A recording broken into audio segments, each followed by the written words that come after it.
हमारे साथ में आए आज कांग्रेस के देवास के कांग्रेस अध्यक्ष मनोज राजानी जी।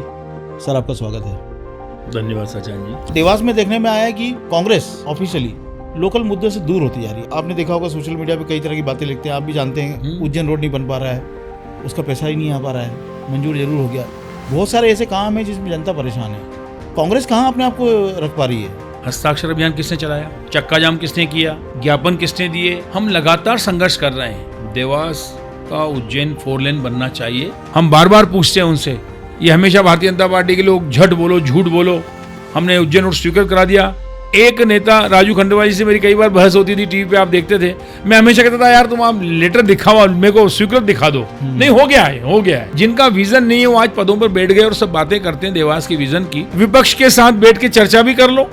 हम दुश्मन थोड़ी है तुम्हारे। सही बात है। देवास में हमारा भी जन्म हुआ है, तुम्हारा भी हुआ है, पर दुर्भाग्य इस बात का है कि विपक्ष को केवल क्रेडिट न मिल जाए, इस बात को चिंतित है और देवास का विकास जाए भाड़ में। भैया, मनोज राजानी जी पे यह आरोप लगता है कि पक्ष भी अपना विपक्ष भी अपना, लेकिन इस चक्कर में कई ऐसे काम जिन पे आपका दावा है कि हमने करवाए हैं। विजयगंज मंडी रोड ले लीजिए, सीवरेज लाइन शहर में ले लीजिए, ये ब्रिज के जो निर्माण हुए हैं ये ले लीजिए। इसमें हमेशा जो है आपका कांग्रेस का दावा रहता है कि हमने करवाए हैं, लेकिन ये तो सब बीजेपी के नाम पे चले जाते हैं। राजनीति में प्रोपोगंडा करना अलग बात है, मेहनत करना अपनी जगह पे है। इसमें कोई मत नहीं है कि देवास की सीवरेज लाइन, देवास विजयगंज मंडी रोड, नर्मदा शिप्रा के लिए पैसा लाना और देवास की सड़कों के लिए पैसा हम लेके आए, डंके की चोट पे लेके आए। अड़ंगा तो देवास विधायक ने लगाया था, क्योंकि उनको डर था कि ये सीमेंट कंक्रीट की सड़क बन गई तो मेरा उत्तर भाग बिगड़ जाएगा। हम कोर्ट गए, कोर्ट से जीत के आए, झक मरा के उनको फिर रोड बनाना पड़ा। सत्ता में आने का कोई लाभ आपने कमर्शियली नहीं उठाया है। आप मुझे बता दें, विकास प्राधिकरण देवास का मैं अध्यक्ष बना, मेरे नाम पे प्राधिकरण की एक प्रॉपर्टी बता दीजिए। हस्ताक्षर तो मैं ही करता था, लोगों ने किए हैं, मुझे कहने में भी गुरेज नहीं है। मनोज राजानी के ऊपर आरोप एक पैसे का कोई लगा नहीं सकता। लोग कहते हैं कि वो लघु उद्योग विकास निगम के माध्यम से आपने खूब सप्लाई की है पूरे देश भर में। नमस्कार, मैं हूं सौरभ सचान और आज मेरे इस पॉडकास्ट में है देवास के शहर कांग्रेस अध्यक्ष मनोज राजानी जी। और आज हम उनसे करेंगे लंबी चौड़ी चर्चा राजनीति के बारे में और शहर के बारे में। मनोज राजानी लंबे समय से देवास में कांग्रेस की राजनीति में करीब 40 साल हो गए हैं और सज्जन वर्मा के खास उनके विशेष यहाँ पर बनकर देवास के विकास में भागीदार बने रहे हैं। और आज हम उनसे पूरे विषयों में चर्चा करेंगे इस पॉडकास्ट के माध्यम से। सर, आपका स्वागत है। धन्यवाद सचान जी। और ये नई विधा, नई तरह की पॉडकास्ट है, वो आपका भी पहला पॉडकास्ट होगा। जी हाँ। और हम शुरू करेंगे आपके बचपन से लेकर के। बात पूरी लंबी चौड़ी होगी और काफ़ी सारी होगी। ठीक है। शुरुआत कहाँ से हुई, कहाँ से आप आए, देवास में बिल्कुल छा गए, शुरुआत से बताइए। नहीं, छा गए ये तो आप अपनी बातें रख रहे हैं। मैं हमेशा कर्म में भरोसा रखता हूँ और पीछे पलट के नहीं देखता। बचपन से लेके अभी तक यहीं जन्म हुआ, देवास के बजरंगपुरा में जी, सरदार पटेल मार्ग पर। छोटे से मध्यम वर्गीय परिवार में जन्म लिया मैंने। मेरे दादाजी दर्जी का काम करते थे, उसके बाद पिताजी ने भी वही काम किया। बरसों बीत गए, सरकारी स्कूल में पढ़ाई हुई। पढ़ाई करते करते हम यहाँ तक पहुँचे और आज चौथी पीढ़ी देवास में काम कर रही है हमारा परिवार का। मैंने गरीबी के वो दिन भी देखे हैं जब घर वालों के पास सेंट मैरी कॉन्वेंट पढ़ाने के लिए मेरे लिए पैसे नहीं थे, तो मुझे सरकारी स्कूल में भी किया गया। सारी परिस्थितियों से जूझते हुए आज हम जिस मुकाम पे हैं, यह खेड़ापति सरकार की कृपा है। माँ चामुंडा का असीम आशीर्वाद पूरे परिवार पे है और बिना संघर्ष के साए में कभी सफलता नहीं मिलती, ये मेरे परिवार पे लागू होता है। और आज मैं प्रसन्नता से कह सकता हूँ कि परिवार के सभी सदस्य मिलकर इस वट वृक्ष को और उन्नतशील बना रहे हैं और एक संयुक्त परिवार के रूप में हमारा परिवार काम करता है। बच्चे आज बड़े हो गए। मेरे दादाजी ने काम की शुरुआत की थी, आज मैं खुद दादा बन गया। मेरे बच्चे आज सब बड़े हो गए आपको उसके लिए। हाँ, बिल्कुल। और इस तरीके से जो सिलसिला चला है, तो परिवार में सभी मेहनतशील लोग हैं, सभी अपना अपना कर्म करते हैं। राजनीति में मैं अकेला हूँ घर से, बाकी किसी को इंटरेस्ट नहीं है।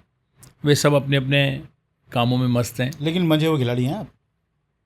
खिलाड़ी तो मैं रहा हूँ बास्केटबॉल रहा का। है कि ये रहे हैं? नहीं, मैं खिलाड़ी तो हूँ, अभी भी अपने आप को खिलाड़ी मानता हूँ, जी जी।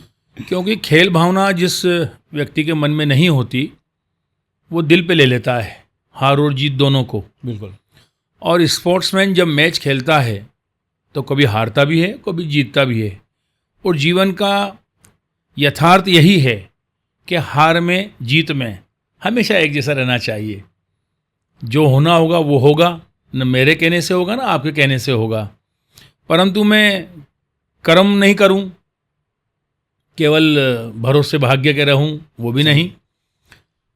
खिलाड़ी भावना थी मुझ में।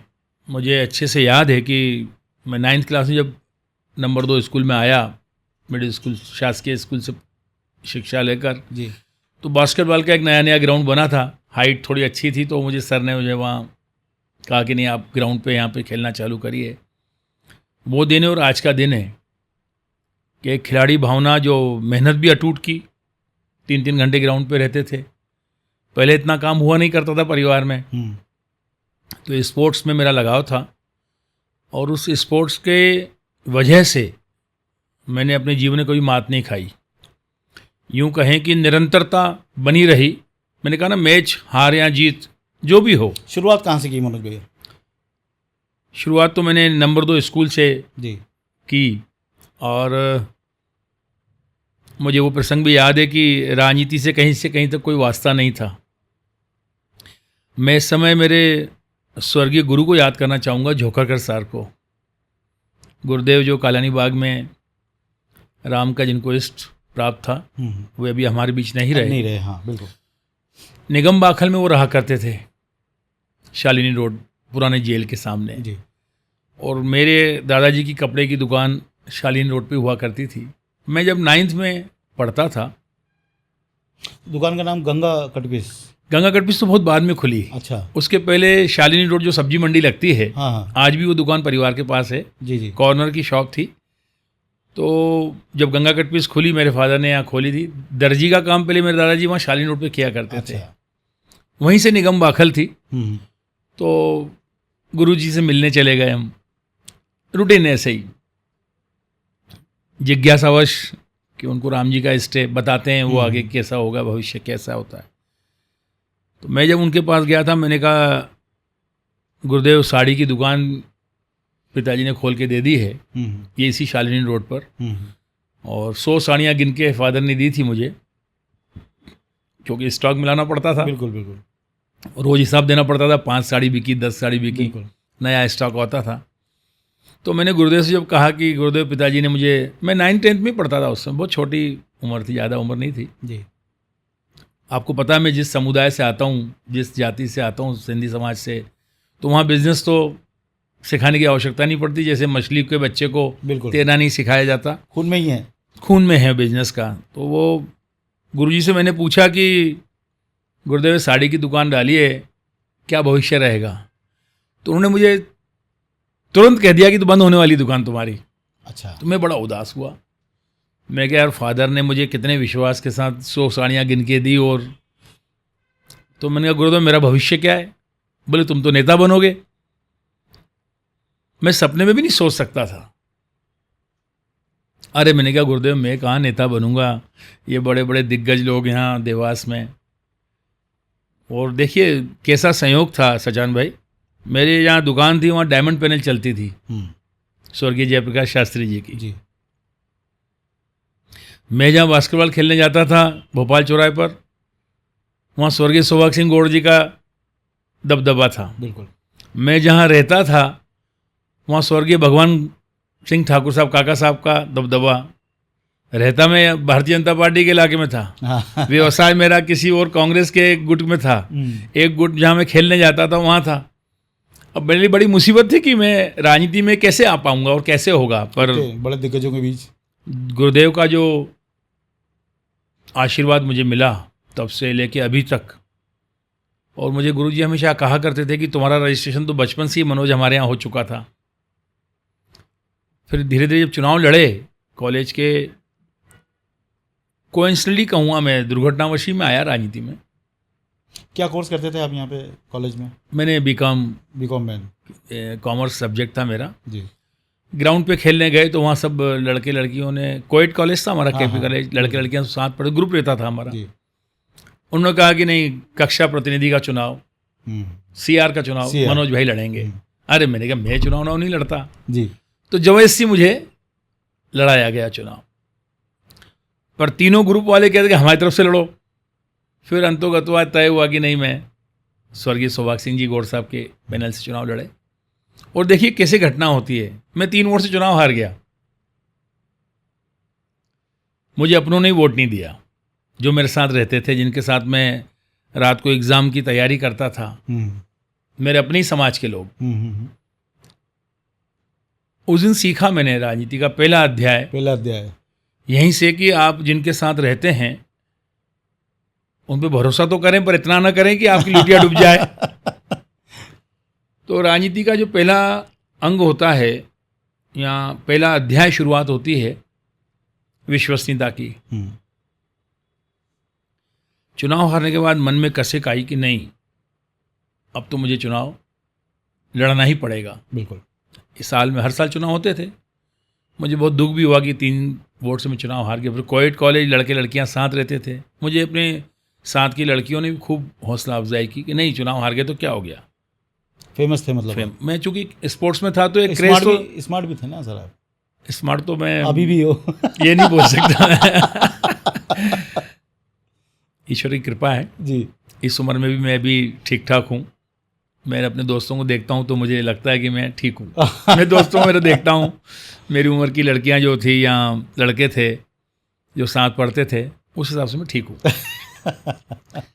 तो कॉलेज के वो जो समय था, नेक्स्ट ईयर फिर इलेक्शन हुए तो मुझे उपाध्यक्ष पद के लिए चुनाव लड़ाया गया।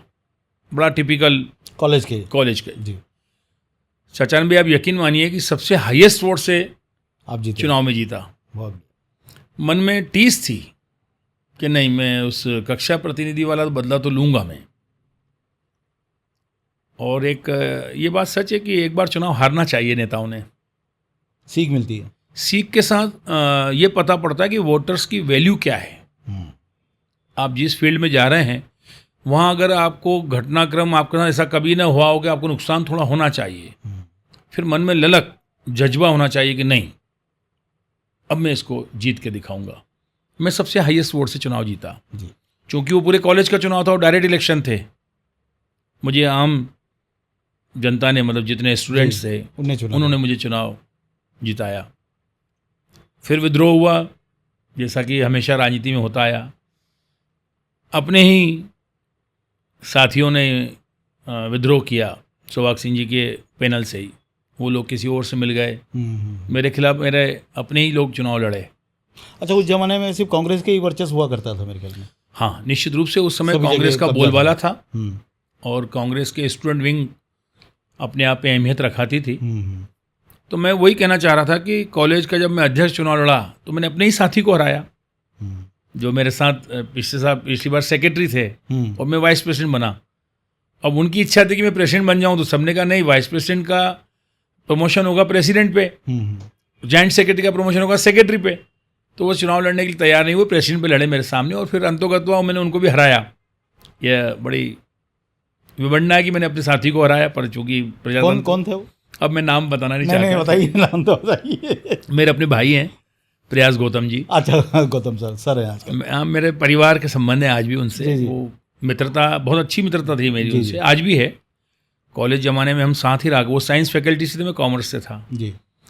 तो राजनीति में देखिए कैसे संयोग बनते हैं, चुनाव लड़ाने के आपसी जो साथ रहता है उसके साथ भी चुनाव लड़ना पड़ता है। फिर और देखिए पहलू देखिए राजनीति के, कॉलेज अध्यक्ष बने, मैं यूनिवर्सिटी का वाइस प्रेसिडेंट बना, यूनिवर्सिटी प्रेसिडेंट चुनाव लड़ा। देवास में आज तक किसी को यूनिवर्सिटी प्रेसिडेंट लड़ने का मौका नहीं मिला। उज्जैन यूनिवर्सिटी 100 कॉलेज हुआ करते थे, 100। सज्जन भाई 85 में एमएलए बन के देवास में आए, सोनकच्छ में वो 85 में एमएलए बनने के बाद में आपका परिचय हुआ कि उसी दौरान मैं कॉलेज का वाइस प्रेसिडेंट था। ठीक है। और वो विधायक बने और नेक्स्ट ईयर जब इलेक्शन की बारी आई 86 के सेशन में, तो वो विधायक बन चुके थे और मैं प्रेसिडेंट का इलेक्शन जब सौभाग्य सिंह जी ने मुझे बनाया तो उस समय भी ये कश्मकश था कि मैं किधर से लड़ूंगा। कांग्रेस की गुटबाजियां तो बचपन से ही देखी है हमने। बिल्कुल बिल्कुल। मैं विद्यार्थी मोर्चे से चुनाव लड़ता था, एनएसयूआई अलग ग्रुप में चली जाती थी, तो इस तरह से लड़ाइयाँ जो होती थी। हाँ। तो सज्जन भाई बड़े आश्चर्य में पड़ गए थे कि ये व्यक्ति कौन है। सज्जन भाई ने सभी की मीटिंग ली, 3 ग्रुप थे उसमें कांग्रेस के, तो सब ने ये कहा कि मनोज राजानी हमारी तरफ से लड़ेगा। तो बोले ये कौन साथी है ऐसा जिसका सब नाम ले रहे हैं। हाँ। फिर वो मेरे पास खुद आए चल के, और सज्जन भाई की बड़ी सरलता, क्योंकि वो इंदौर यूनिवर्सिटी के अध्यक्ष रहे, वो अच्छे से जानते थे कि एक पत्थर को हीरा कैसे बनाना है।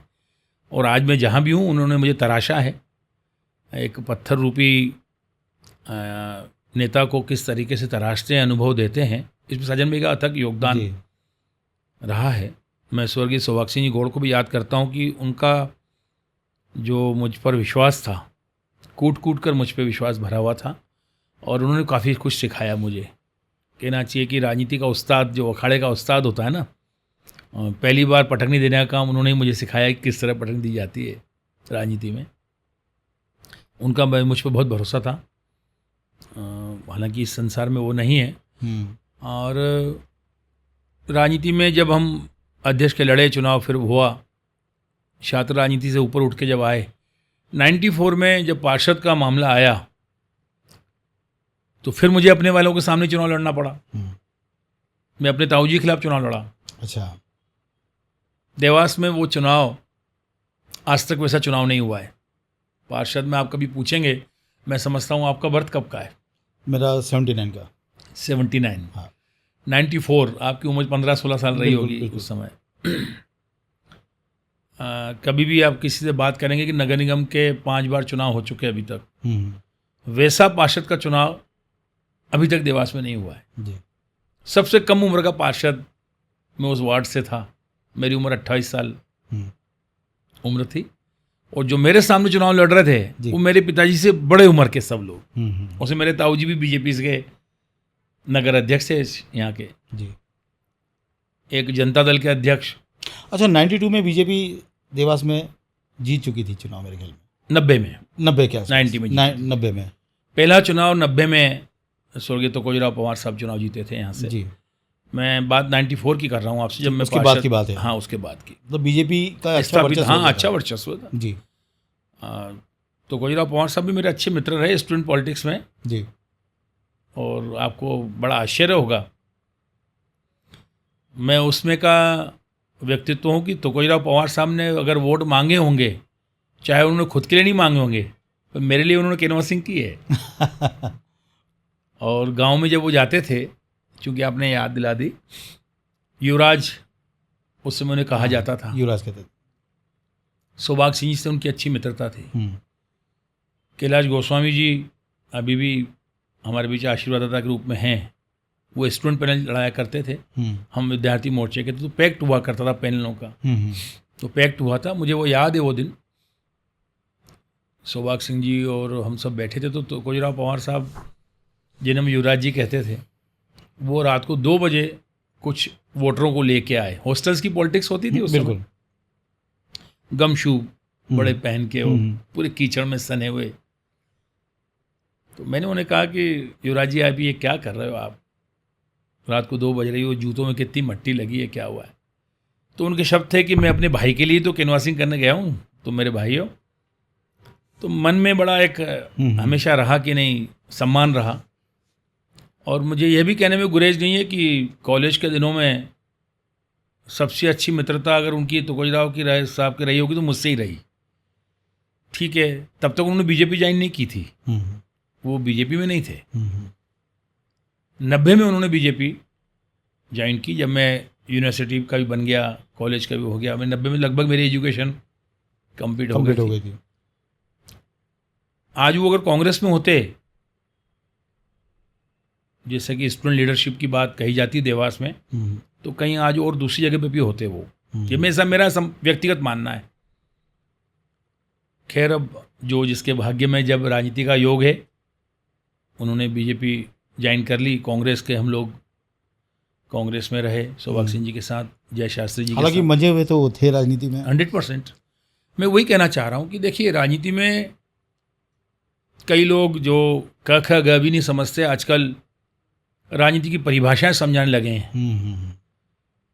जिन्होंने कभी स्कूल का दाखिला नहीं लिया वो कॉलेज की बात करते हैं और MBBS की बात करने लग गए हैं। अनुभव बहुत काम आता है, धक्के खाना और राजनीति के सारे आयामों को छूना। और आजकल राजनीति में हर आदमी शॉर्टकट का रास्ता अपनाना चाहता है कि मैं तत्काल बन जाऊं। मेरा ये ऐसा मानना है कि एक बार चुनाव भी हारना चाहिए और शुरुआत से नीचे से करना चाहिए। कॉलेज के ज़मानों से कहें या सरपंच का कहें, पार्षद से शुरुआत जिसकी होती है तो वो कहीं मात नहीं खाता है। रेडीमेड नेतागिरी करने वाले लोग बहुत आजकल आ गए, पैसों के दम पर, चमचागिरी के दम पर, या किसी नेता के पीछे पड़ गए, फ़ोटो खिंचवा लिए। पर नेता भी मंझावा रहता है, वो उसका यूज़ जरूर कर लेता है। भैया आपकी जो सज्जन भैया से जो मुलाकात हुई उसके बाद क्या जीवन में आपके तगड़े बदलाव आए और आप बिल्कुल बदल गए? क्या हुआ? देखिए सज्जन भाई, आप उनके सबसे खास व्यक्ति कैसे बन गए? खास व्यक्ति तो मैं सौभाग्य सिंह जी का भी था जी। सज्जन भाई जब 85 में MLA बने और मैं कॉलेज का प्रेसिडेंट बना तो एक ट्यूनिंग बनी छोटे भाई बड़े भाई के रूप में। उनका टिकट भी कटा 92 मेरे ख्याल 90 में टिकट कटा उनका, सोनकर से। हाँ। मैंने उनका साथ नहीं छोड़ा। कई लोग चले गए, कई लोग, मैं नाम लेना नहीं चाहता कौन कौन छोड़ के गए और क्या परिस्थितियां थी उस समय। जैसे नाम लेंगे तो कुछ बिगड़ेगा नहीं? नहीं, बात बिगड़ने नहीं, पुराना, काफ़ी पुराना दुनिया में भी नहीं है सब लोग, बहुत सारी बातें हैं। मैं अपने ऊपर ही अपनी बात करना चाहता हूँ कि 90 में वो टिकट कट गया उनका।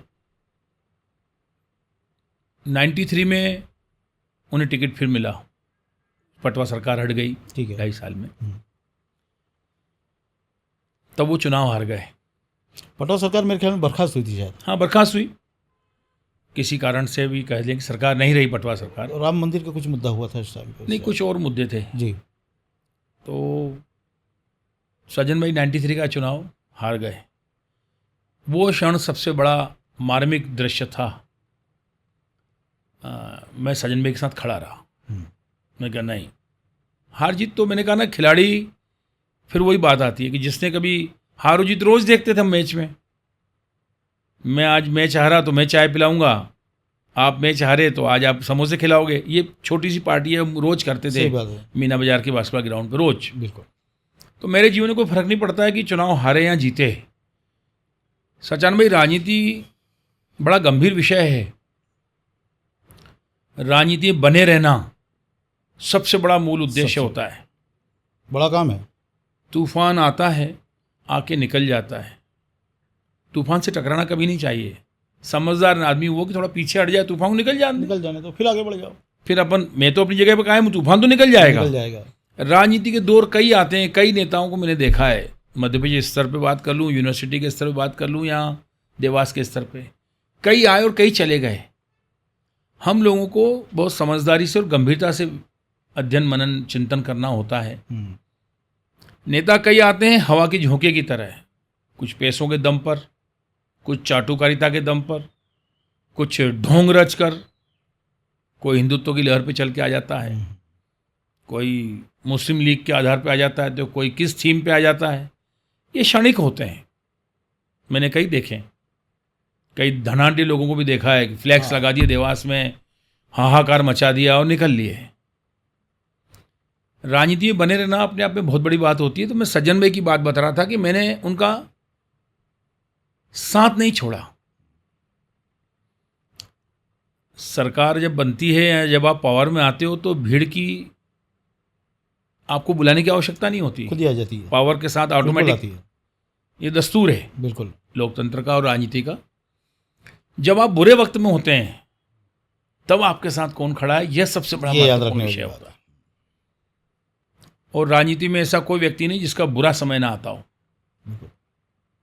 मैं अभी तक भारतीय राजनीति की बात कर लूँ या विश्व राजनीति की बात कर लें, इंदिरा जी का बुरा समय आया, अटल जी का बुरा समय आया, बड़े बड़े दिग्गजों का, बिल्कुल आता है। पक्ष हो या विपक्ष हो, और नेता वही जो बुरे समय के साथी को ना भूले। छोड़े नहीं, भूले नहीं, दुनिया टस से मस ना हो, कुछ भी हो जाए, सज्जन भैया नहीं भूले आप। ये उनका बड़प्पन है। मैं इस लायक तो नहीं हूँ, मैं छोटा भाई हूँ। छोटे भाई का रिश्ता कैसे बना? ये विश्वसनीयता की पूंजी जो है राजनीति में, मैं आप पे भरोसा कर रहा हूँ और आप मुझे दगा दे के जा रहे हो, तो मेरी निगाहें या मुझे परख करना नहीं आती। सजन भाई ने अगर मुझ पे भरोसा किया है तो मैं 40 साल से उनके साथ हूँ, हमेशा हूँ, आपको पता है, सुख में दुख में सभी में। और मेरे रिश्ते अब उनसे राजनीतिक नहीं रहे, बरसों हो गए। मेरे हर सुख दुख में, मौत मैयत भी होती है परिवार में तो मेरे साथ खड़े रहते हैं, शादी होती है तो भी खड़े होते हैं। बिल्कुल। और आपको मुझे बोलना भी क्या चाहिए इस मामले में कि पत्रिका पे सबसे ऊपर नाम उन्हीं का होता है, मैंने देखा। बिल्कुल। मुझे कई लोगों ने कहा, नेताओं ने भी कहा ये क्या है। अब मैं कहता तो उनसे पूछिए आप, मुझे नहीं पता है। परिवार के मुखिया हो गए वो। अब मुखिया हैं तो हैं। ये तो है। मेरी माँ को माँ के रूप में मानते थे जी। तो ईश्वर ने मुझे बड़ा भाई दिया, ठीक है। कई प्रसंग हुए, कई लोगों ने कोशिश की हमें तोड़ने की भी, कई लोगों ने, बड़े बड़े नेताओं ने, बड़े दिग्गज नेताओं ने, कई लालच भी आए, पर हम डिगे नहीं। तो आज वो चली आ रही है। कई लोग कोशिश करते हैं, आज भी करते हैं, हम हंस देते हैं दोनों। तो भैया, मनोज भैया को खूब सारा लाभ भी तो मिला है सज्जन भैया के साथ जुड़े होने का। आप आज की डेट में इंडस्ट्रियलिस्ट हैं और शहर में एक नामी नाम है, शहरी क्यों मध्य प्रदेश में नामी नाम है आप, मतलब देखा जाए तो व्यापार के मामले में ये लाभ भी आपको खूब मिले। सचान भैया, अगर मैं सच्चे दिल से बात करूं, आप यकीन करें ना करें, सज्जन भाई और मेरे बीच में व्यवसाय कभी बात ही नहीं होती है। मेरे जीवन में आज तक मैंने उनसे कभी भी अपनी बिजनेस की बात नहीं की, और ना उन्होंने की। कुछ लाभ तो मिले होंगे। मैं वही बात बता रहा हूँ, ना उन्होंने की। अच्छा। मेरा व्यवसाय जो एग्रीकल्चर बिजनेस है जी, ये मेरे पिताजी की देन है। जी। मेरे पिताजी बड़े, मैं यूँ कहूँ कि बहुत समझदारी से व्यावसायिक व्यक्ति थे, और उन्हें देवास में रावल सेठ के नाम से जानते थे लोग। बिल्कुल। सेठ शब्द इसलिए लगाया जाता था, वो पैसे से सेठ नहीं थे। मैंने बताया ना, बहुत गरीब परिस्थितियों में थे हम जी। परंतु रिस्क लेने की क्षमता जिस व्यवसाय में नहीं होती वो व्यवसाय नहीं कर सकता। और उन्होंने संघर्ष किया। साइकिल से इंदौर से कपड़े का थान लेके आते थे, साइकिल पे। साइकिल आप इमेजिन कर सकते हैं, आज का बच्चा स्कूटर नहीं जाता है, तब तो रोड रास्ते में कार ठीक से। नहीं थे। तब तो पगडंडी का एक छोटा सा रास्ता हुआ करता था। मेरे फादर स्कूटर से, लैम्ब्रेटा स्कूटर लाए उस समय, तो बॉम्बे जाते थे। बालचंद जी शर्मा, उनके जिनको वो गुरु मानते हैं कपड़े का व्यवसाय करने वाले, वो आज भी हैं। हम भी उनको पूरा परिवार गुरुदेव के रूप में देखते हैं। हम इंडस्ट्री डालने की सलाह केवल और केवल मेरे फादर ने दी जी। और इसके पीछे भी एक बड़ी कहानी है। सच है, कहानी क्या कहें। कॉलेज के ज़मानों में गुंडागर्दी बड़ी चरम पे होती थी। वो सेशन मुझे याद है कि 8 से 10 प्रकरण, अब सच्चे कहूँ झूठे कहूँ जो भी आप मान लो, राजनीति में तो हो ही जाते हैं, राजनीति में होते हैं। और स्टूडेंट पॉलिटिक्स में तो झगड़े होते हैं, स्वाभाविक रूप से होते थे। बिल्कुल। फादर बड़े चिंतित थे मेरे समाज को लेकर, क्योंकि सिंधी समाज अमूमन झगड़ों में पड़ता नहीं पड़ता, बिल्कुल। मेरी शादी को लेकर बहुत चिंतित थे वो, कि इसके साथ क्या होगा, ये 10-10 केस अगर इसके पे चलेंगे, और शादी कौन करेगा, शादी इसके किस परिवार में होगी। ये बात सच है। हाँ, बिल्कुल सही बात है। तो मेरे फादर ने बहुत सोच समझ के फैसला किया कि मैं कुछ दिनों के लिए देवास छोड़ दूं। तो मैंने उनसे कहा कि ये कैसे संभव है डैडी, मेरा कर्मस्थली में पॉलिटिक्स में हूँ, कॉलेज का अध्यक्ष, यूनिवर्सिटी का वाइस प्रेसिडेंट, ग्रुपबाजी, नेतागिरी करना, सब दिन भर यही काम रहता था। बिल्कुल। चलो मैं स्पोर्ट्स तो कहीं भी मैं कर लूँगा जहाँ रहूँगा। तो मैं 1 साल के लिए देवास के छोड़ के गया हूँ। अच्छा, जी हाँ, कहाँ रहे भैया? भोपाल रहा। मैं वही कहानी आपको बताना चाह रहा अच्छा। था, बिजनेस की बात करना चाह रहा था। हमारे एक रिलेटिव हैं, मेरे रियल मामा के ससुर, लालवानी इंडस्ट्रीज़ भोपाल में कृषि यंत्रों का व्यवसाय निर्माण का काम करती थी। जी। मेरे फादर ने उनसे बात की कि मेरे बेटे को आप काम सिखाओ, क्योंकि देवास में एग्रीकल्चर बेस्ड ग्रामीण परिवेश है हाँ। और यहाँ इंडस्ट्री नहीं थी। मैं यूँ कहूँ कि मालवा में इस तरह का कोई कारखाना नहीं था। जी। और मेरे फादर की बड़ी इच्छा थी कि मैं कुछ ऐसा करूं कपड़े के व्यवसाय से अलग हटके। अब कपड़े का व्यवसाय तो गुरुजी ने कह ही दिया था कि दुकान बंद हो जाएगी। और राजनीति करते हुए आप कपड़े का व्यवसाय नहीं कर सकते थे, क्योंकि कपड़े की दुकान सुबह खोलना और शाम को बंद आपको ही करना है। रिटेल बिजनेस हो गया। रिटेल बिजनेस में आपको खुद बैठना पड़ता था। बिल्कुल। पॉलिटिक्स में आने के बाद M.Com LLB कर लिया मैंने कॉलेज जीवन से, तो फिर मुझे वहाँ से भेज दिया गया भोपाल। मैंने 1 साल वहाँ काम सीखा। पर देखिए, अब सजन में ये मिले थे, तो मेरे को तो वहाँ पे भी सजन में मुलाकात वहाँ भी होती थी मेरी। और मुझे याद है कि जब मैं पहली बार इंडस्ट्रीज में गया वहाँ पर, तो यूनिवर्सिटी का ब्लेज़र मेरे ऊपर, कलर वाइस प्रेसिडेंट यूनिवर्सिटी का, तो उन्होंने कहा मुझे कि जिनकी इंडस्ट्री थी लालवानी जी की, बेटा ये कोट जो है ना, ये घर रख के आना। घर रख के आना।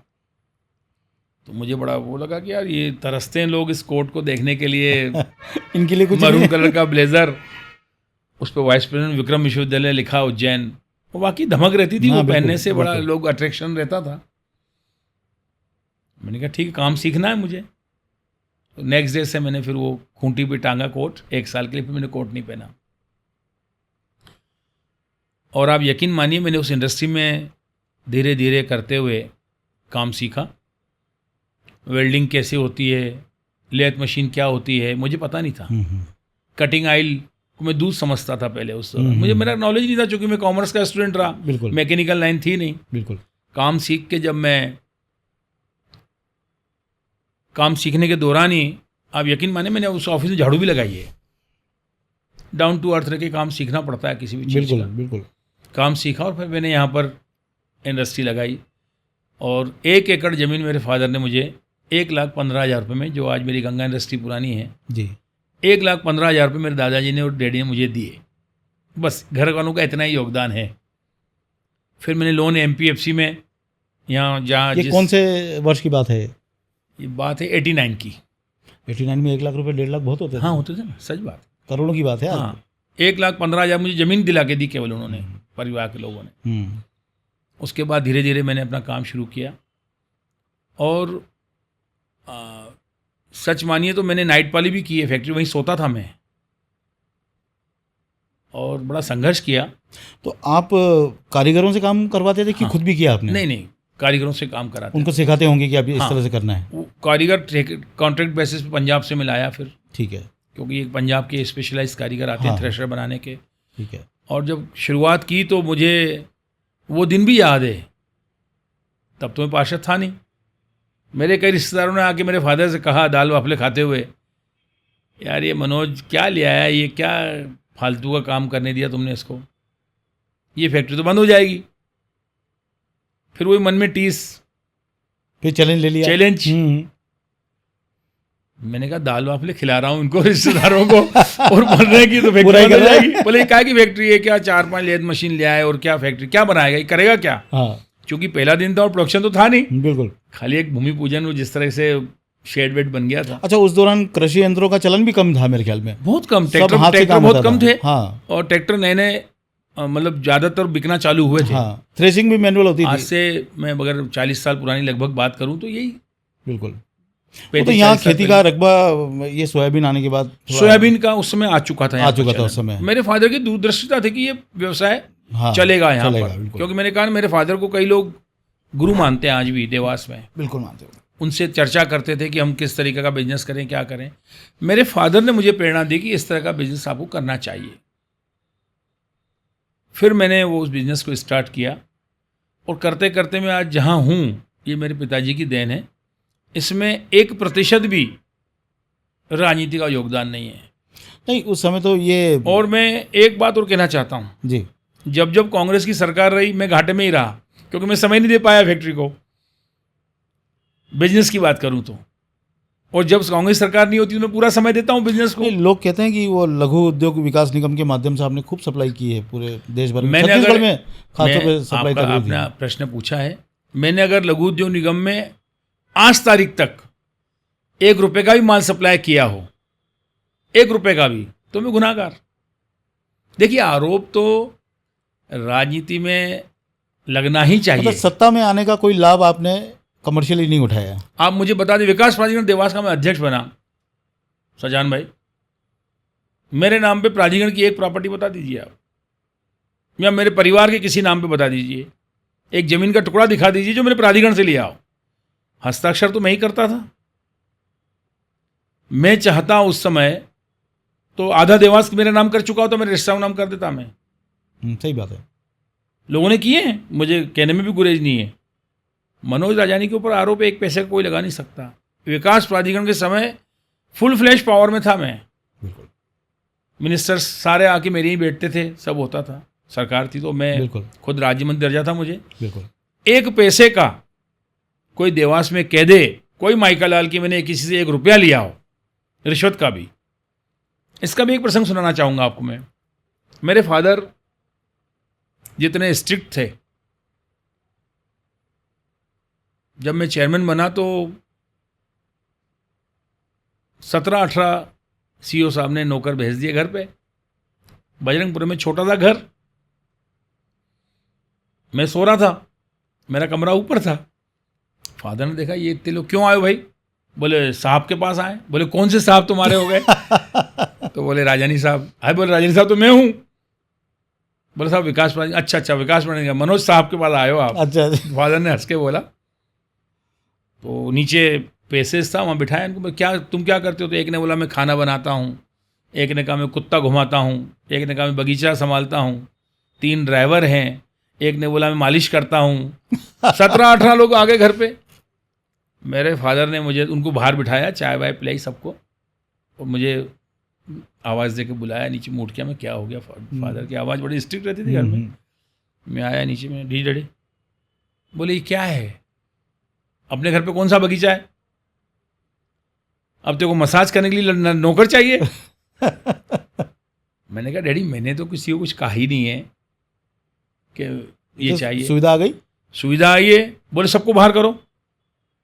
आप यकीन मानिए मेरे रिक्वेस्ट पे केवल एक प्यून को, मैंने कहा कोई लोग मिलने आएंगे तो मेरी वाइफ या मेरी मदर पानी पिलाएगी, उससे बेहतर है। एक प्यून तो दे दो मेरे को घर पे।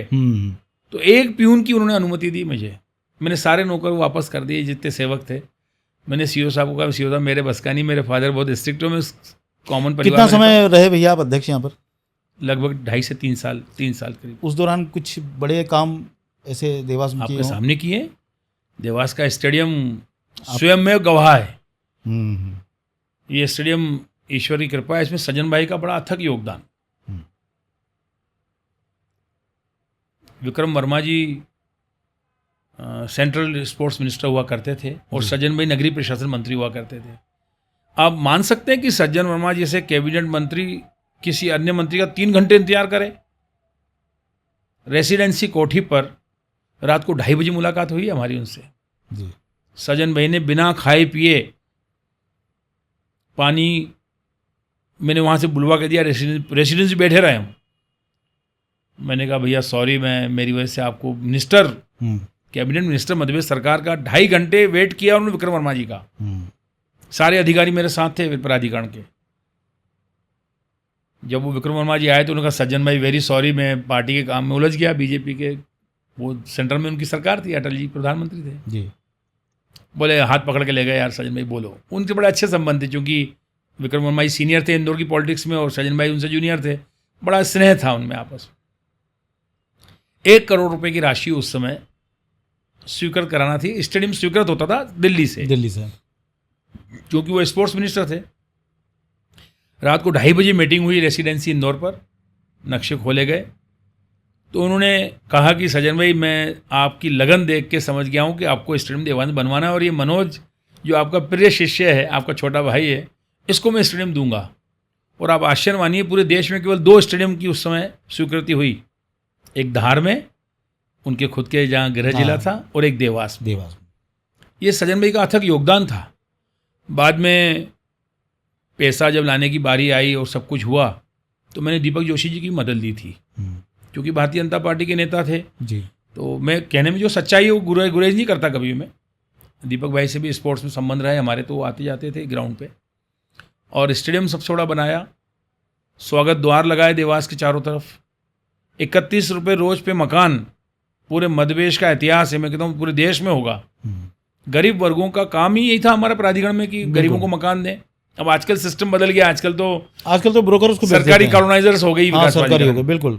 अब कोई फायदा नहीं। देवास में किराए के मकान को मैंने छुटकारा दिलाने का काम श्रमिकों को किया, तो मैंने किया। 31 रुपये रोज पे नेहरू नगर बनाए, मुखर्जी नगर के पास में। 100 से ऊपर मकान मैंने बनाए, और लाठीचार्ज करना पड़ा मुझे। इतनी भीड़ लग गई थी इस कॉम्प्लेक्स, चामुंडा कॉम्प्लेक्स पे फॉर्म लेने के लिए, क्योंकि लकी ड्रा करके हमने निकाला, मजबूरी थी हमारी, हमने किसी की रिकमेंड नहीं मानी, लकी ड्रा करके निकाला। देवास के जिनके प्राधिकरण के प्रोजेक्ट्स पे कर्जे चढ़ गए थे, सुपर मार्केट कह लें, अन्य मार्केट कह लें, हम कई मार्केट ऐसे थे जिनको 10-10 साल बने हुए बेचने ही नहीं चाह रहे थे प्राधिकरण के लोग। सुपर मार्केट का तो ऐसा किस्सा है, मैं आपको सुनाता हूँ तो हंसोगे आप। लोग सूसू करते थे उन दुकानों के बाहर, क्योंकि ताले लगे हुए रहते थे। और ताले किसके थे वो आज तक पता नहीं पड़ा है। जब मैंने फाइलें खंगाली तो उसमें कहा गया कि फलाना फलाना नाम है, फलाना में नोटिस पहुंचा है, तो लोग ही नहीं थे। सब फर्जी तरीके से, जिस तरीके से कब्जा किया गया था नेताओं द्वारा भी, पदाधिकारियों द्वारा और अधिकारियों द्वारा, मिली भगत थी बहुत बड़ी। एक दुकान लेने के लिए 20-25 हज़ार लेते थे ऊपर से दिखाने के लिए, उसके बाद करते थे। मैंने नगर निगम देवास से फायर ब्रिगेड बुला के पूरे मार्केट की सफाई करवाई। पहले तो इतनी बदबू आती थी, आप जा नहीं सकते। पूरा धुलवाया मार्केट को, खड़े होकर मैंने 3 दिन फिनाइल विनाइल से करवाया, और पूरी फाइलें निकाल के हर दुकान पर दुकान नंबर डलवाए, और लागत लिख दी कि इतनी लागत में बेचेंगे हम। ठीक है। मध्य प्रदेश में देवास का इतिहास रहा। एक दिन में कितनी दुकानें बिकी होगी? एक दिन, सिंगल डे 90 दुकानें बेची मैंने। उसके पीछे प्लानिंग करी मैंने, व्यापारी वर्ग से था मैं, तो लोहा व्यापारी एसोसिएशन, सराफा व्यापारी एसोसिएशन, कपड़ा व्यापारी, कई तरह के रेडीमेड व्यवसाय करने वाले लोग, कटलरीज वाले, करके बुलाया, इन सबको संपर्क किया का, और उनसे ही मैंने ओपनिंग कराया शिविर का। वो अब तो शानदार कपड़ा मार्केट है वहाँ पर सभी। वो ईश्वर के पास, वही तो कह रहा हूँ। मैंने क्या कहा उसमें कि ये लोग पहले 60% एडवांस लेते थे। 1 लाख की दुकान है मान लो, 60,000 जमा कराइए, 40,000 का कर्जा देंगे। मैंने इसका उल्टा कर दिया, 40 ले लो, 60 का 30,000 रुपये जमा कराओ आप, तो बाकी का 70,000 रुपये ब्याज तो उसके ऊपर आ रहा, जो ब्याज पहले प्राधिकरण पे आता था वो उस पर आ गया व्यापारी पर, मेरी दुकान ही बिक गई। बिल्कुल सही बात। तो सीओ साहब और सब लोग आश्चर्यचकित रह गए, बोले ये क्या चक्कर है? मैं क्या, ब्याज की गणना तुम अपने ऊपर करा रहे हो, सैलरी बांटने के पैसे नहीं है। उस समय प्रॉपर्टी का इतना स्कोप नहीं हुआ करता। तो दुकानें बेची हमने, बहुत अच्छे से काम किया हमने, पर्यावरण को लेके काम किए। हम बच्चों के बर्थडे पे पौधे लगाया करते थे, खूब सारे पौधे दिए हमने, वो आज भी जीवित हैं। 1000 से ऊपर झाड़ अभी भी गाँव कॉलोनी में आप जाएंगे तो विकास प्राधिकरण का ट्री गार्ड लगा हुआ है, कई जगह नाम लिखे हुए हैं अभी भी, और बड़े बड़े वृक्ष बन गए। पर्यावरण की दृष्टि से भी काम किया हमने। भैया अब राजनीति पे आते हैं।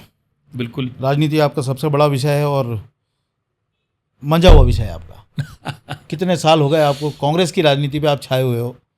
सज्जन भैया का गुट जो है अब मतलब वही चल रहा है, बाकी सारे गुट खत्म हो गए। शुरुआत आपकी, आपने बताया कि आपके गुरु जो है सुभाष सिंह जी थे, और उसके बाद में सबके नाम जो है कम पड़ गए, और सिर्फ सज्जन वर्मा का गुट जो है आज तक हावी है। लोग आरोप भी लगाते हैं कि किसी की चलने नहीं देते, किसी को पनपने नहीं देते। अगर विपक्ष में भी हैं तो विपक्ष में भी सर्वे सर्वा जो है मनोज राजानी जी और उनके साथ में सज्जन वर्मा उनके गुरु रहे हैं। क्या कहेंगे इस पे सर? मैंने कहा ना, राजनीति बड़ा गंभीर विषय है, हंसी मजाक का खेल नहीं है जी। निरंतरता बनी रहती है। सज्जन भाई की कर्मठता आप देखते हो। देवास के लोग सो के नहीं उठते, वो 8 बजे ICH पे आके अपने दौरे पे निकल जाते हैं। सोनकत इंदौर रहते हैं, आके निकल जाते हैं। यह आरोप कहना कि मैंने किसी को पनपने नहीं दिया, ये गलत है। आप में खुद में क्षमता होना चाहिए। राजनीति क्षमताओं का खेल है और सबके बस का नहीं होता है। सबके जीवन में उतार चढ़ाव आते हैं, परिवार की परिस्थितियाँ, पार्टी की परिस्थितियाँ, गिरोहबाजी हर दल में है, बीजेपी कांग्रेस के सभी जगह है। उन सब में परफेक्ट बैठना आपको और फिर सहन करना, जिसको कहना चाहिए कि राजनीति में जिसके सहन शक्ति नहीं है वो राजनीति नहीं कर सकता। पेशेंस, धैर्यता का विषय है राजनीति। घाव तो हर दौर में लगेंगे आपको। हम युवा थे तब भी घाव लगते थे, अभी भी घाव लगते हैं, पर अपनी बारी का इंतजार करना चाहिए। भैया कौन कौन से चुनाव आपने लड़े हैं अब तक?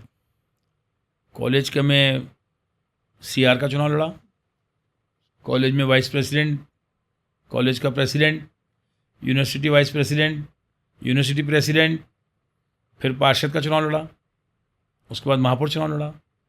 इसमें कितने जीते आपने? मैं 3 चुनाव हारा हूँ और 5 जीता हूँ। मैंने कहा ना, चुनाव हारना जीतना सब अपनी जगह पे है। मतलब देखा जाए तो एक तरह से मनोज राजानी किंग मेकर हैं, वो किंग बनाते हैं, भले खुद न बन पाए। देखिए, मैंने कहा ना, परिस्थिति है। मुझे आज तक टिकट विधानसभा का नहीं मिला। अब आप मुझ पे आरोप लगा रहे हैं कि मैंने नहीं पनपने दिया या मुझे किसी ने नहीं पनपने दिया। तो वो कौन लोग हैं? नहीं, कई राजनीति की परिस्थितियां हैं। नहीं, कई लोग तो ये भी मैं कहते हैं किसी को कि श्रेय नहीं देना चाहता। सज्जन भैया ने ही ना दिलाने दिया हो टिकट की, मेरे खास आदमी हैं, कि मुझसे आगे ना बढ़ जाएं। नहीं नहीं, इस तरह की बातें भी तो हो जाती हैं। देखिए, सज्जन भाई के ऊपर आरोप तो बरसों से लगते आ रहे हैं। कई लोग इसलिए छोड़ के भी चले गए कि भैया बढ़ने नहीं देते आगे। भैया बढ़ने नहीं देते हैं, भैया ने टिकट नहीं लेने दिया। भैया के साथ रह के देखो किन परिस्थितियों में राजनीति करते हैं। उनको घाव इस उम्र में अभी तक मिल रहे हैं। मेरी वजह से अगर नुकसान है तो फायदा भी है, फायदा है नुकसान दोनों चीज़ें होती है। कई लोग ये छोड़ के कि मनोज की ही सुनते हैं, मनोज की नहीं सुनते। मनोज की परिस्थितियाँ मैंने कहा ना, अपनी तरफ से मांग रखता ही नहीं हूँ कभी जीवन में। मैंने कुर्ते पजामे पहनना क्यों छोड़े? सज्जन भाई सांसद थे, मेरा टिकट हो गया था देवास से। सज्जन भाई को मालूम है मेरा टिकट हो चुका था। मुझे हाईकमान से मैसेज आ चुका था कि आप जाइए, आप देवास अपना काम करिए। परिस्थितियों ने मेरा टिकट काटा। तो राजनीति में तो टिकटें कटती जुड़ती सब ये होता है। इसका मतलब कि मैं राजनीति छोड़ दूं या अपने नेता को छोड़ दूं? जिस नेता के साथ मैं बचपन से लेकर अभी तक आया, अपनी जगह छोड़ दूं? राजनीति में कभी जगह नहीं छोड़ना। सचान भाई, भविष्य की क्या योजना है भैया आपकी राजनीति में?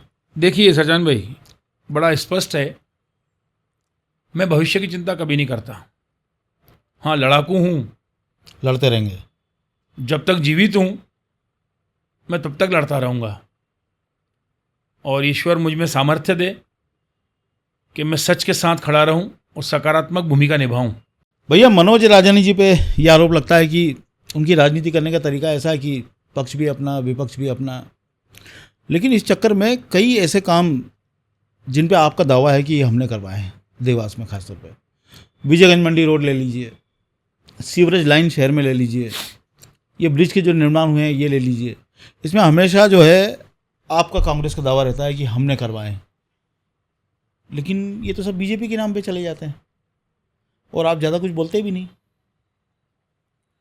देखिए सचान भाई, राजनीति में प्रोपोगंडा करना अलग बात है, मेहनत करना अपनी जगह पे है।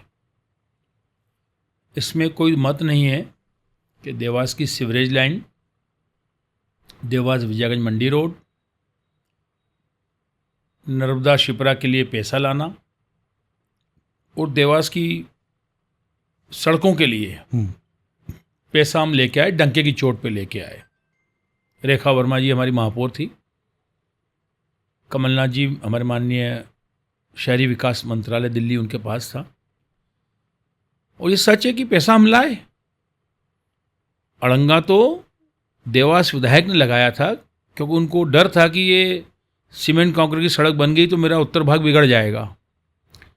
हलफनामे दिए उन्होंने, हम कोर्ट गए, कोर्ट से जीत के आए। केस चला था, केस चला, हम कोर्ट से केस जीत के आए जी कि ये राशि जो सेंट्रल गवर्नमेंट से आई है उसको मध्य प्रदेश सरकार खर्च करना चाहती क्यों नहीं है? झक मरा के उनको फिर रोड बनाना पड़ा। आप 6 लेन देवास की बात कर रहे हैं। मुझे वो दिन याद है जब सज्जन भाई अभी 15 महीने की सरकार में पीडब्ल्यूडी मंत्री बने थे। मुझे तारीख भी याद है, संयोगवश वैलेंटाइन डे, वो मैं भूल नहीं सकता कभी मैं। गडकरी जी ने टाइम दिया, हमारी नवंबर में सरकार बनी और जनवरी में हमें टाइम दे दिया, फरवरी में हम गए। तो सज्जन भाई ने मुझे कहा था कि साथ चलना है मनोज। मैं चूँकि साथ रहता हूँ, काम आपको पता मैं देखता ही था पीडब्ल्यूडी का भी। जब हम वहाँ गए तो बात हो रही थी पूरे मध्य प्रदेश के सेस टैक्स की, अन्य परियोजनाओं की, ये सारी बातें हो रही थी। फिर सब जब 1000 करोड़ रुपए के आसपास हमने जब मध्य प्रदेश का पैसा था, वो कोई एहसान नहीं किया था किसी सरकार ने हम पे। ये मध्य प्रदेश का जो डीजल पेट्रोल बिकता है, हाँ, उसका पैसा हमें मिलना चाहिए, उसके लिए हम गए थे। अन्य परियोजनाओं की बातें करने गए थे। जैसे एक संघीय व्यवस्था में होता है कि सेंट्रल गवर्नमेंट पेरेंटल सरकार मानी जाती है, 111 करोड़ की। हाँ, सभी सरकारों को पैसा वो देते हैं जी।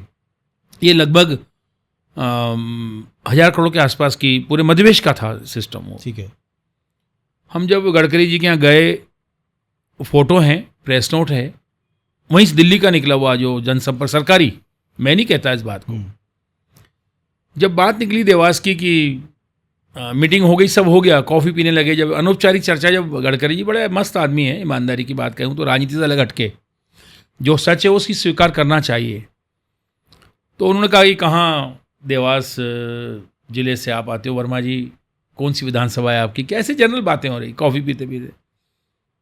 तो उन्होंने कहा कि ये कौन है? तो उन्होंने कहा ये मनोज राजानी साहब, मेरा काम यही देखते हैं मैं। तो उन्होंने कहा कि मेरा भी काम एक देखते हैं। उनसे उन्होंने बुलवाया वैभव जी करके। फिर हम बैठे, चाय कॉफ़ी पीते रहे, बिस्किट का नाश्ता चलता रहा। तो मैंने उनको ऐसी बात छेड़ दी कि सर देवास का एबी रोड जो है, तो एबी रोड चूँकि बहुत फेमस है, बिल्कुल NH3 देश का सबसे पुराना बिल्कुल माना जाता था, और NH3 से वो भी कनेक्टेड है, महाराष्ट्र से बॉम्बे से कनेक्टेड है, तो वो जानते हैं मुंबई आगरा रोड। बिल्कुल। बोले मनोज भाई बताओ क्या हो गया? मैंने कहा सर किसी ज़माने में ये हार्ट ऑफ द टाउन हुआ करता था, सड़क यहीं से ट्रक और सब निकलता था, बाईपास बन गया है। तो उन्होंने कहा कि बाईपास बन गया तो क्या हो गया, उसको हमने करके दिया होगा, कंप्लीट करके हैंड ओवर कर दिया होगा। मैं कहा नहीं सर, तो मानने को तैयार नहीं हुआ कि हैंड ओवर कैसे नहीं हुआ।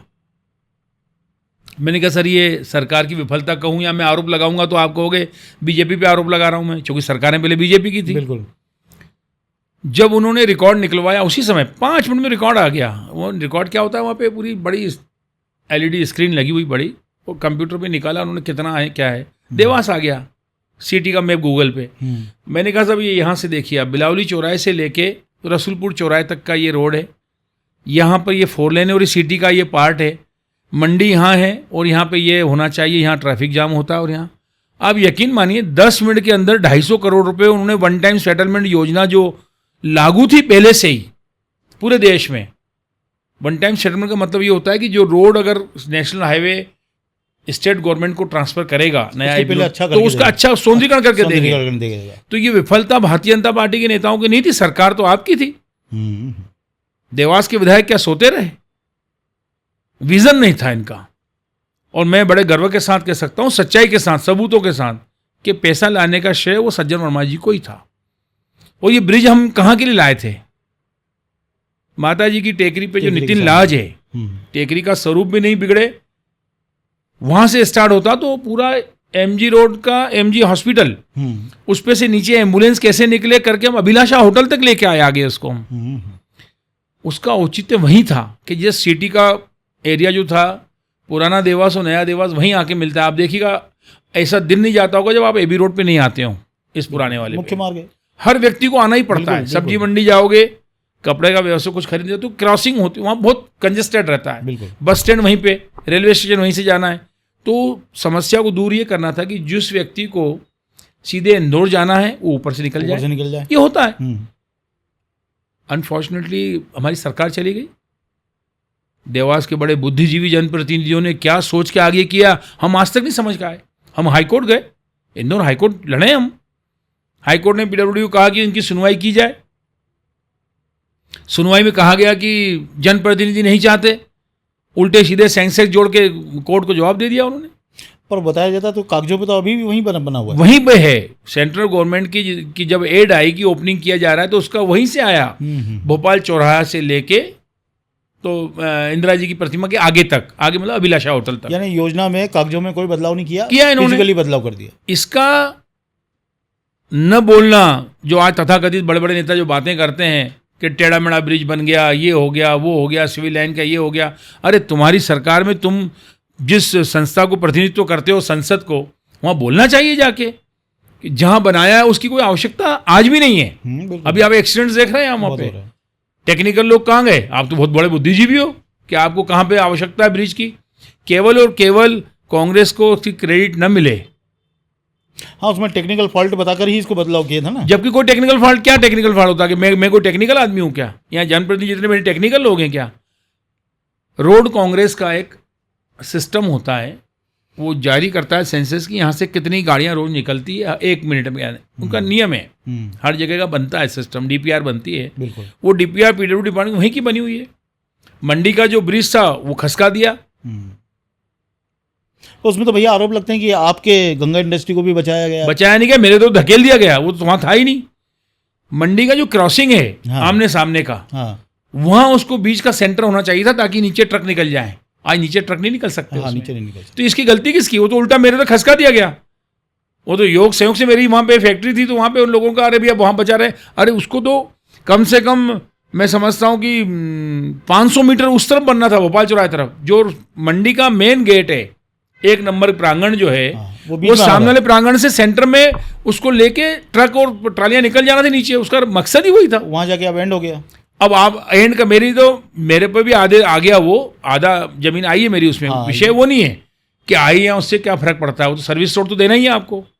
लोगों की सोच का असर देखिए आप, कि वो जो मकसद था कि मंडी के अंदर हम जो क्रॉसिंग करना चाह रहे थे नीचे, वो सक्सेस नहीं हो पाए हम। वो आज भी यथावत समस्या है, कोई ट्रैफिक जाम नीचे होता है, फिसल पट्टी बोलने लग गए। अब आपकी सोच क्या है? हम तो पहले अंडरब्रिज की भी वहाँ प्लानिंग की थी। मैं मोगा में देख के आया था, मैं मोगा पंजाब जाता रहता हूँ बिजनेस के सिलसिले में, तो मैंने मंडी देखी है वहाँ की, मोगा की। पंजाब के यहाँ इस तरफ ऑफिस से दोनों तरफ मंडी लगती है, तो अंडरग्राउंड बनी हुई थी, वो भी हमने संभावना टटोली थी।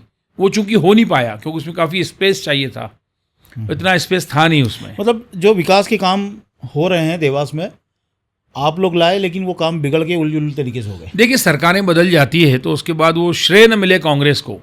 स्टेडियम हमने बनाया, पर मनोज भैया उसका ढंग से कोई विरोध भी तो नहीं कर पाए आप लोग। देखिए, विरोध, आपको क्या लगता है कि सड़क पे आके डंडे चलाना चालू कर दें? क्या किया फिर? कोर्ट में गए? कोर्ट गए, जहाँ प्रजातंत्र में यही तो हो सकता है ना। प्रेस के माध्यम से अपनी बात रख दी हमने। हम हमेशा अपनी बात रखते हैं, मुखरता के साथ रखते आए। अब वो मानने को तैयार नहीं। कोरोना काल के अंदर काम चालू कर दिया, जब हमको निकलने नहीं दिया जा रहा था किसी को। आप और मैं दोनों नहीं निकल पा रहे थे। और मनोज भैया, ऐसा कहा जाता है कि जो देवास की जो विधायक हैं या उनका परिवार रहा है, वो और आपके बहुत पुराने रिलेशन है। आपने भी स्वीकार किया कि आपके रिलेशन रहे, तो दोनों का एक दूसरे के प्रति सॉफ्ट कॉर्नर है। मतलब ना तो वो आपके विषय में ज़्यादा कोई आलोचना करती हैं, ना आप इसमें ज़्यादा पढ़ते हैं, तो ये कहाँ तक सही है? देखिए, तो कोई राव साहब से झगड़े रहे, हमारे भी कोर्ट केस चले, खूब झगड़े हुए। जब सज्जन भाई का सांसद का चुनाव हम जीते, आप उठा के देख लीजिए, 7 से 8 केस में भी झूठे मुकदमे लगाए गए, उन्होंने ही लगवाए थे। बाद में सब निपटे, वो कोर्ट केस से निपटे। ये कहना सरासर गलत है। मेरा किसी से भी विवाद नहीं है। वो सम्मानीय विधायक देवास की हैं। पॉलिटिकल विरोध तो ठीक है, पॉलिटिकल विरोध तो रहेगा। जो जीता वो सिकंदर, इस बात से तो डिनाई नहीं कर सकते ना आप। मैं विरोध करता हूँ उनका। आप देखते हैं, कल जो प्रहलाद पटेल जी का मामला आया मध्यप्रदेश में, मैं अकेला जिलाध्यक्ष हूँ जिसने स्थानीय सांसद विधायक से पूछा है। मध्यप्रदेश में किसी ने अपने स्थानीय सांसद विधायक से नहीं पूछा कि आप प्रहलाद पटेल की बात सहमत है कि नहीं है। मैं तो बराबर अपनी बात रखता हूँ। पर हाँ, मैं ये रोज पीछे ही पड़ जाऊँ मैं उनके जबरदस्ती का, मैं पीछा नहीं पड़ता। कहाँ बात करना है, कहाँ विरोध करना है, मैं निश्चित रूप से विरोध करता हूँ। मैं कांग्रेस पार्टी से जुड़ा हूँ, वो भारतीय जनता पार्टी की। व्यक्तिगत विरोध मेरा किसी से भी नहीं भैया। पहले ऐसे देखा जाता था कि जैसे ये तो बीजेपी की बड़ी पार्टी है कि जितने भी इनको कार्यक्रम आते हैं ऊपर से आते हैं, हाँ, फिर वो उसको फॉलो करते हैं यहाँ पर। लेकिन कांग्रेस का लोकतंत्र अलग तरह का रहा है, जो हमें बताया गया है, हमें पता है लोकल मुद्दों पे कांग्रेस हमेशा जो है मुखर रही है, मतलब उसको परमिशन लेने की जरूरत नहीं पड़ती है कि पीसीसी से परमिशन लेंगे तब हम जाके इस मुद्दे पे बात करें। लेकिन देवास में देखने में आया कि कांग्रेस ऑफिशियली लोकल मुद्दे से दूर होती जा रही है। आप कल जरूर प्रेस वार्ता में आए हो, आपने काफ़ी चीज़ें बातें करी, आप पे भी कई आरोप लगाए गए। ये ऐसा क्यों हो रहा है कि अब मुद्दों पे ज़्यादा बात नहीं हो रही लोकल स्तर पे? अब ठीक है, प्रहलाद पटेल का तो राष्ट्रीय मुद्दा है, उस पर आप लोगों ने बात कर ली, लोकल मुद्दों पे कौन बात करेगा? क्योंकि अभी हाल फिलहाल में लोग, आपने देखा होगा सोशल मीडिया पे कई तरह की बातें लिखते हैं, आप भी जानते हैं, उज्जैन रोड नहीं बन पा रहा है, उसका पैसा ही नहीं आ पा रहा है, मंजूर जरूर हो गया। बहुत सारे ऐसे काम हैं जिसमें जनता परेशान है। कांग्रेस कहाँ अपने आप को रख पा रही है? देखिए, आपने बहुत अच्छी बात की लोकल मुद्दों पर। देवास का उज्जैन 4 लेन बनना चाहिए, ये सख्त आवश्यकता है जी। हस्ताक्षर अभियान किसने चलाया? वो काफ़ी समय हो गया भैया, लेकिन अभी एक भी मैं अपनी बात रखना चाहता हूँ। जी। चक्का जाम किसने किया? ज्ञापन किसने दिए? हम लगातार संघर्ष कर रहे हैं। देखिए, ये विफलता, तो ये प्रश्न आपको उनसे पूछना चाहिए जो सत्ता में है कि क्या आप उज्जैन रोड बना पा रहे हैं या नहीं बना पा रहे हैं। यहाँ दुविधा दूसरी है, ये काम करने का दायित्व किसका है? यहाँ की जनप्रतिनिधि जो सत्ता में बैठे हैं। बिल्कुल। यहाँ प्रेस का जो मैटर आप बताना चाह रहे हो, जहाँ जो लोग बुद्धिजीवी अपने आप को तथाकथित मानते हैं, वो विपक्ष से प्रश्न पूछते हैं। आजकल चलन है, ये चलन नहीं, ये प्रायोजित कार्यक्रम है। ये हम कोई मूर्ख लोग नहीं है, राजनीति 40 साल से कर रहा हूं मैं एक मिनट समझ जाता हूं कि जिस किसी पत्रकार ने या किसी मेरे नेता ने, मेरे पार्टी ने कोई बात की है, उस पर्दे के पीछे उसको समझाया गया है कि इस तरह करना है। कांग्रेस के प्रति किस तरह वातावरण दूषित हो, ये आप भी जानते हैं, व्हाट्सएप ग्रुप से लेके सड़क तक क्या होता है। कांग्रेस की एक अपना सिस्टम है। क्या हमने एमजी हॉस्पिटल जाके बात नहीं की? क्या हमने एमपी में जाके धरने नहीं दिए? हमेशा हमने बात रखी है। जनता के हित के काम अगर होते हैं तो हम अड़ंगन डालना नहीं चाहते। जनता के हित के काम नहीं होते तो हम बराबर मुखर होकर आवाज़ उठाते हैं। मैंने शांति समिति की मीटिंग में भी कई बार बात उठाई कि यहाँ पे कुत्तों का राज हो रहा है। सुबह शाम आप अकेले नहीं घूम सकते, आपके मोहल्ले में भी नहीं घूम सकते। दूसरे मोहल्ले की दूसरी बात छोड़िए, नसबंदी का हमका क्या कांग्रेस करवाएगी? अरे नगर निगम के महापौर हैं, सम्मानीय, आप जीते हो, आप काम करिए ना। सुप्रीम कोर्ट का आदेश है। तो आप मेरे कई मुद्दे उठाता हूं, आप मेरे साथ मीटिंग में कभी भी बैठिए, आप मेरे सामने, ये लोग बैठ नहीं पाते हमेशा, मैं मुखरता से बात रखता हूं। पर इसका मतलब जो प्रश्न सत्ता पक्ष से पूछे जाना चाहिए वो प्रश्न विपक्ष से पूछे जाते हैं। ये करने का दायित्व जिनकी सरकारें हैं ये उनका है। हम बार बार पूछते हैं उनसे। ये हमेशा भारतीय जनता पार्टी के लोग झट बोलो, झूठ बोलो, हमने उज्जैन रोड स्वीकृत करा दिया। एक नेता राजू खंडेलवाल जी से मेरी कई बार बहस होती थी, टीवी पे आप देखते थे, मैं हमेशा कहता था यार तुम आप लेटर दिखाओ, मेरे को स्वीकृत दिखा दो। नहीं, हो गया है, हो गया है। कल भी कुछ लोग मिले थे, वो भिंजाना की भी बात कर रहे थे। बिल्कुल आपके सामने बात बनना है और बहुत सी चीजें। देखिए, जब भी कोई बात आती है मैं हमेशा पत्र व्यवहार अधिकारियों से करता हूं और नेताओं को भी लिखता हूं पत्र जी कि ये होना चाहिए। मैंने उस समय सांसद जी को पत्र लिखा था, क्योंकि मैं डायरेक्टर रहा हूं ट्रांसपोर्ट डिपार्टमेंट नई दिल्ली का। जब कमलनाथ जी सड़क परिवहन मंत्री थे तो मैं उसमें डायरेक्टर था। तो मुझे समझ है कि कॉन्टीजेंसी मद होती है, एक विविध मद। 10% प्रोजेक्ट का पैसा एक्स्ट्रा रखा जाता है हर प्रोजेक्ट में। ठीक है। देवास बदनावर जब ये 4 लेन बनना चालू हुआ, मैंने सांसद जी को पत्र लिख के मांग की थी कि उन्हें कुछ नहीं करना है, संबंधित डिपार्टमेंट के मंत्री के पास जाके इतना बोलना है कि इसको आप स्वीकृत कर दीजिए, काम तब चालू करना कि 10% जो कॉन्टीजेंसी का पैसा है, 10% तो बहुत बड़ा अमाउंट था, वो 2% के पैसे में सड़क बन जाएगी 4 लेन हमारी नागूखेड़ी तक, उज्जैन रोड से नागूखेड़ी तक, उज्जैन रोड ब्रिज से जो पेट्रोल पंप चौराहे से लेके 4 लेन बनना है, 2% पैसा खर्च होता। पर चूंकि सजेशन मनोज राजानी ने दिया इसलिए नहीं होना, तो वो इसलिए नहीं हम अलग से स्वीकृत कराएंगे। अरे भाई, उस प्रोजेक्ट में 10% कास्ट उसकी जुड़ी हुई है एक्स्ट्रा, वो इसलिए जोड़ के रखी जाती है कि योजना जब तक पूरी नहीं हो जाती वो पैसा रखा जाता है। हम कई बार देखते हैं हमारे घर मोहल्ले में यहाँ सड़क बनती है तो डामरीकरण होता है कि नहीं होता है, तो अमूमन कई लोग जो होशियार होते हैं, यार मेरे घर के आसपास थोड़ी सी बढ़ा दे यार, भाई इतना से ही सांसद जी को करना था। इसी बात पे कहना चाह रहा हूँ, देशी भाषा में बात करूं कि देवास बाईपास से लेके बदनौर तक सड़क बनना है तो यार मेरा ये 2-3 किलोमीटर का रास्ता बना दो, कोई फर्क नहीं पड़ता। परंतु किसी ने जहमत उठाई, अब मैं किसी नेता का गला तो नहीं पकड़ सकता कि नहीं करना ही पड़ेगा। मैं लोकतंत्र में यही कर सकता हूँ कि पत्र लिख के दे सकता हूँ, सजेशन दे सकता हूँ अनुभव के आधार पर, जो मेरा अनुभव है बिल्कुल। कि वो पत्र दे देते तो अभी तक वो सड़क बन जाती। आज तारीख तक भारतीय जनता पार्टी के किसी नेता के पास स्वीकृति पत्र नहीं है। सिंहस्थ के काम हो रहे हैं, इंदौर उज्जैन, देवास में काम नहीं हो रहा है। देवास में वाकई काम नहीं हो रहे हैं, ये हमको भी एहसास। मैं आरोप नहीं लगा रहा हूं, मैं विजन पे बात करना चाहता हूं कि जो जनप्रतिनिधि देवास का है, जिनकी महती जिम्मेदारी है, उनका विजन ही नहीं जाता इस तरफ। वो खाली इस बात को होती है कि अगर सांसद जी करा लाए काम तो क्रेडिट विधायक को मिलेगी, विधायक जी करा के लाते हैं तो सांसद जी अड़ंगा लगा लेते हैं दिल्ली में। दिल्ली की योजनाओं के लिए सांसद जी को लड़ना चाहिए कि मेरा क्षेत्र है, इनमें समझ में नहीं है, आपको पता है गुटबाजी में गड़बड़, वो गुटबाजी जो है वो सबको सर्वविदित है। तो ये इसकी वजह से देवास का विकास अवरुद्ध हो रहा है। सिंहस्थ मत में जितने काम होने थे, होना चाहिए। उज्जैन में हो रहे हैं, मेट्रोपोलिटन सिटी की बात करने, आपको याद है मेट्रोपोलिटन सिटी का काम माननीय कमलनाथ जी ने अपनी कैबिनेट में कहा था कि हम इस एरिया को एनसीआर लाइक दिल्ली टाइप हम बनाएंगे, पीथमपुर, देवास, उज्जैन, इंदौर को मिलाकर एक मेट्रोपोलिटन सिटी बनाएंगे। समय की बात है। शिवराज सिंह, हमारी सरकार गिर गई इस योजना में। कहीं ना कहीं हम लोगों की भी जिम्मेदारी थी। सज्जन भाई कैबिनेट में बैठते थे, कैबिनेट में ही उन्होंने बात रखी सज्जन भाई ने कि ऐसा एरिया बनता है तो बड़ा डेवलपमेंट होगा। और कमलनाथ जी का विजन, मैं कहता हूँ वर्ल्ड लेवल का विजन है, वो तो दुनिया देखी उन्होंने। बिल्कुल ठीक है, सरकारें आती जाती रहती, मैं नहीं कहना चाहता, पर शिवराज सिंह जी ने उस योजना को धकेल दिया, रद्दी टोकरी में डाल दिया। मैंने, आपको याद होगा, आपको भी पत्र मिला होगा, मैंने उस समय पूरे जितने भी देवास के सामाजिक संगठन, जितने नेता, जितने पत्रकार हैं, मेट्रोपोलिटन सिटी की महती आवश्यकता की पत्र लिखा है मैंने। जी मिला था। 1000 पत्र कम से कम लिखे मैंने, पूरा प्रोजेक्ट बना के दिया है कि यह बहुत आवश्यक है, देवास पिछड़ जाएगा। और माननीय शिवराज सिंह जी पे दबाव बनाइए। विधायक और सांसद को फर्क ही नहीं पड़ता, वो समझना ही नहीं चाहते। अरे देवास 25 साल के बाद कहाँ होगा? कई लोग तो मेट्रोपोलिटन का मतलब मेट्रो ट्रेन ही समझते हैं।